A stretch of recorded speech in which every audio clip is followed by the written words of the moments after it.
Now that you've been served with some of the trending political stories, grab a seat and let's have some political discussion right here. My panel is already in our Abuja studio. To our major discussion tonight, everyone. The race for the Speaker and Senate President for the 9th Assembly is getting rather intense. Honorable Femi Gbajabiamila has been going around the country seeking support from People's Democratic Party governors, politicians and other political parties like ABGA over his ambition of becoming the Speaker of the House of Representatives. But a suit was instituted against him with a prayer that Mr. Gbajabiamila be stopped from contesting the office, although a judge has not been assigned on the case the last time we checked.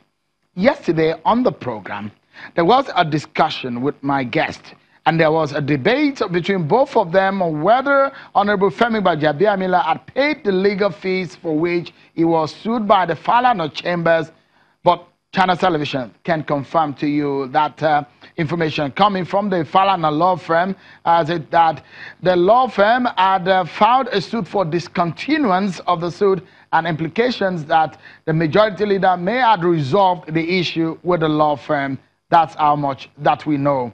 Well, some of the issues that are generated and allegations raised were those of the opinions of the guests on the program yesterday and not of Channel Television. And we'll continue with the conversation around the tussle and the race for the National Assembly leadership position, which we understand might be inaugurated on the 9th of June 2019. Who is best fit for this road? Considering what has happened in the recent past, we're seeing some kind of unhealthy relationship between the executive arm of government and the legislature. So this time around, what will happen? The politics that played out, which saw Bukola Saraki emerge as the Senate President and Yakubu Dogara emerging as the Speaker of the House of Representatives in 2015, was those things that were had members of the ruling party APC in confrontation with the party institution on who to become the leaders in that sense. So tonight, is same thing going to play itself, or the party has all these together? Let me introduce my guest to you tonight, an experienced lawmaker, Senator Kabir Gaya from Kano State. He's with us from Abuja studio, and also a new face in the National Assembly. He's the chairman of the newly elected lawmakers, Mr. Olubunmi Tunji-Ojo. Thank you so much, gentlemen, for coming on tonight.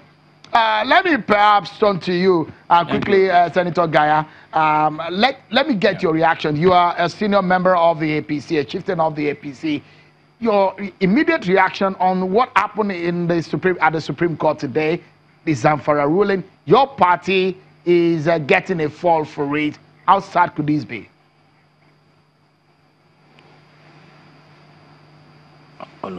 Honestly, you see, good evening, Nigerians, and today we have bad news for the party and for the country.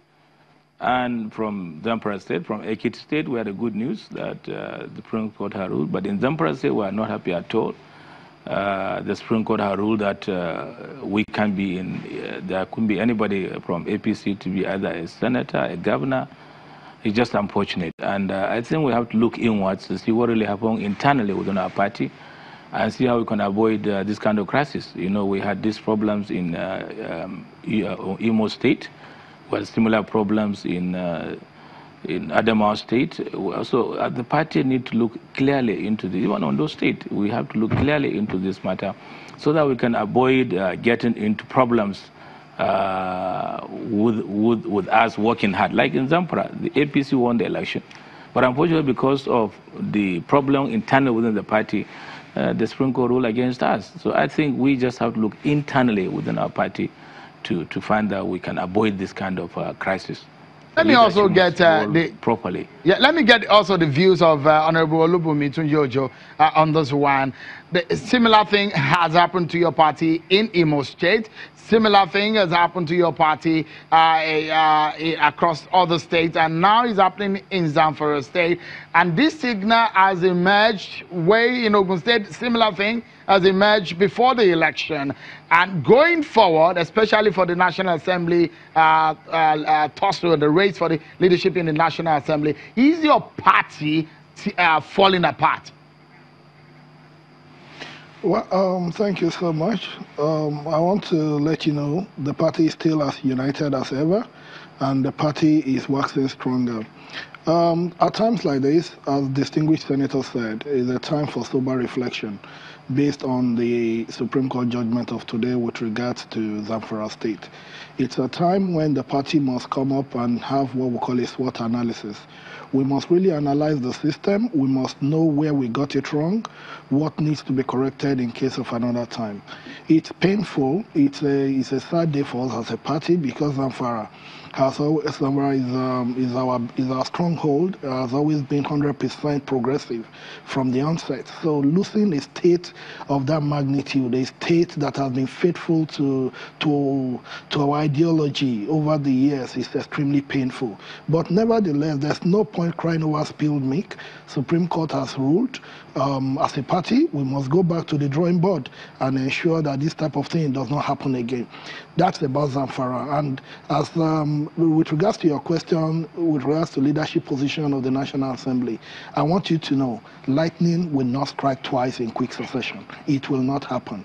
I'm saying that emphatically because I'm sure of the resolve. I'm sure of the resolution of members elect, both in the House of Reps and in the Senate. We are hell-bent, we are determined to give Nigeria the type of leadership at the legislative arm that Nigerians will be proud of. Leadership that will be a fence, between different arms of government, not one that will be a wall of demarcation. The leadership that will be able to help in repositioning the National Assembly and give the legislative business the real meaning of what it needs to be. We are determined this time around, and we are happy that in the House of Reps, where I'm a member-elect, I can tell you specifically that Honorable Femi Gbajabiamila will emerge by the grace of God. He will emerge regardless of tantrums that are being thrown up and down. We know the aims of the tantrums. We know what they want to achieve. The aim is not to go to court to stop him. They just want to dent his image. They just want to blackmail him. They just want to box him to a corner and make Nigerians to lose confidence in his leadership. And we are not going to be distracted by all those tantrums throwing elements. We are basically confident that come the 9th of June 2019, we will give the House a leadership that the average Nigerian on the street will be proud of, a leadership that younger ones can be able to look forward to. We new members coming on board, we are going to have a leader that can mentor us to become world-class lawmakers in the nearest future. And we think that Honorable Femi Gbajabiamila has the required experience. I was going to ask you, Senator Gaya, because I was hearing, and the reason why I put the call through is to find out whether it's true or not, because I know your party has zoned the Senate President seat, and you are from Kano State, Northwest region. I understand that you want to be Senate President, or is it Deputy Senate President now?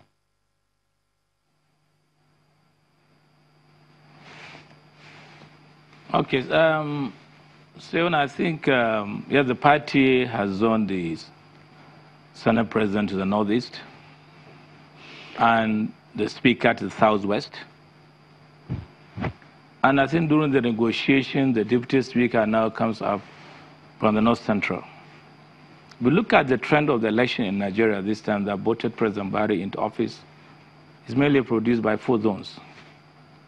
The Northwest, with about 6 million votes. Northeast, with about 2.7 million votes. North Central, with 2.2 million votes. And Southwest, about 2 million votes. So if you look at it in the system, that these 4 zones delivered the president.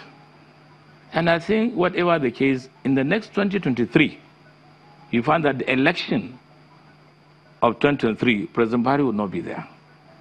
And the votes to now at 2019 are merely because of Buhari's factor. We have seen it where we have won election, a landslide in the presidential election, but in the governorship election, we were not able to, we had to struggle to win election. So therefore, we have to now consolidate, assist those states that we had the more votes. You know, where you are strong, you have to consolidate those areas. So I'm saying that if we can now give Northeast the Senate President, with 2.7 million votes. You give Southwest with 2 million votes a speaker, which I have no objection with that. I'm comfortable, and Bajamila is winning. And then in consolidation, you also have North Central with the deputy speaker. I can't see any reason why Northwest, with 6 million votes, with 20 senators out of 21 senators, I mean, in those categories, why should Northwest be sidelined? If you are saying Northwest has a president, fine. Southwest has a vice president, and we have a speaker. So we have to consolidate areas where we're able to perform. That's one. So, and you're saying that you are the best man to be if I heard you clearly, and you're saying that you are the best man for the deputy senate president. Yeah, I can give you more reasons to that effect. One, as a ranking senator, this is my 4th time in the Senate. I was elected 1st, 2nd, 3rd, and 4th. So therefore, since we respect ranking in the Senate, ranking is also a priority in the Senate. So at this time now, it's only me and Ahmed alone, I think the most ranking senators in the 2019, in the 9th Senate. Then if you talk of issue of former governor, I've been a former governor. In the Senate, we are the 3 former governors who are most ranking. Myself, Shabalai Piagi, and Shogun Oshoba, and Bukar Abu Ibrahim. All the 2 have left. They are not coming back in 2019 and the 9th Senate. So I'm the one coming back. So I'm the senior, most ranking governor, former governor in the Senate. So therefore, those experiences are there. I've been chairman works. I've recently elected, last 2 years, I've been elected vice president of Interparliamentary Union, which is a body of international body, and I was elected in Geneva. I'm still now serving as the vice president Interparliamentary Union. I'm a chairman Works Committee, which I've toured more than 33 states out of 36 states in the Federation. I've contributed a lot in the Senate. I produced so many bills in the Senate, like the because of our time, let's get some perspective from what is happening in the House of Reps. Honorable Olubumitunji Ojo, you heard the analysis Senator Gaya has made about the permutations of the zone and all of it. A lot of people believe that Femi Gbajabiamila coming from the Southwest is unfair in the zoning arrangement. A lot of people, a lot of your colleagues believe the North Central should produce the Speaker of the House of Representatives in the 9th Assembly. Maybe I can add Sheung, thank you very much. I have to let you know that the chairman of the National Assembly is the Senate President. The deputy chairman is the Speaker of the House of Reps. And the chairman of the National Assembly, who is the Senate President, has already been zoned to the north, the northern part of Nigeria. It is just fair and ideal that the deputy chairman should go to the south. That is based on federal character, balancing of political equations. That's number one. Number two, you have to understand that Femi Gbajabiamila is not just a ranking member. This is somebody that has contributed more to the development of the legislature with respect to the House of Reps than any House of Rep member in modern history. His antecedents are there. He is somebody who has always been on the floor defending the position of the masses. That's number one. Number two is the fact that in the Southwest, we have about 49 APC House of Rep members. You also have to look at it. Politics is also a game of number. You have to look at it. APC is well domiciled in the Southwest. Secondly, you also have to know that it is not just enough zoning the speakership to the Southwest, but the person of Femi Gbajabiamila, who has the pedigree. Because this is about pedigree, this is about integrity, this is about competence, this is about quality representation. We need to go. We are obviously out of time, Honorable Olubunmi Ojo. But Senator Gaya, we're out of time. The way and manner your party is handling this, in 20 seconds, I hope that your party will not shoot itself in the feet again. Just 20 seconds, please. First of all, let me just explain to you really what he said. This Senate has tried, or this leadership arrangement by the party has been good, because initially when we had David Mark is from the north, and the Speaker was from the north. And when we had David Mark for second time, the Speaker was from the north. And now that when Bukola Saraki is the Senate President, the Speaker also from the north.